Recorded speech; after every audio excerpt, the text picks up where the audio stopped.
பெருமாள் என்ன பாடுபட்டிருக்கிறாரு பாருங்க. ஆனா பெருமாள்கிட்ட கேட்டேன், இவ்வளவு அட்டூழியம் பண்றாங்களே, நீங்க மட்டும் எப்படி இங்க நின்றுகிட்டே இருக்கீங்க, இவ்வளவு கூட்டம் வந்துகிட்டே இருக்கு.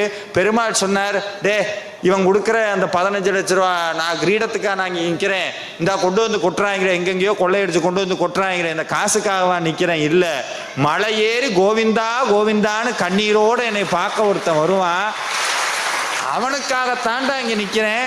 1 லட்ச ரூபா கட்டிட்டு வந்து நேராக முன்னாடி வந்து நிற்கிறான் பாரு, அவனை நான் ஒருபோதும் பார்க்க மாட்டேன், திரும்பிடுவேங்கிறார். அதனால தான் சாமி பார்த்தார், ஆறுபடை வீட்டுக்கு நிறையா பேர் போயிருப்பீங்க போல, திருச்செந்தூரில் போய் முருகன்கிட்ட கண்ணீர் விட்டிருப்பீங்க போல, முருகனை எப்படியாவது பார்க்கணும்னு முருகன்கிட்ட நீங்கள் கேட்டிருக்கிறீங்க.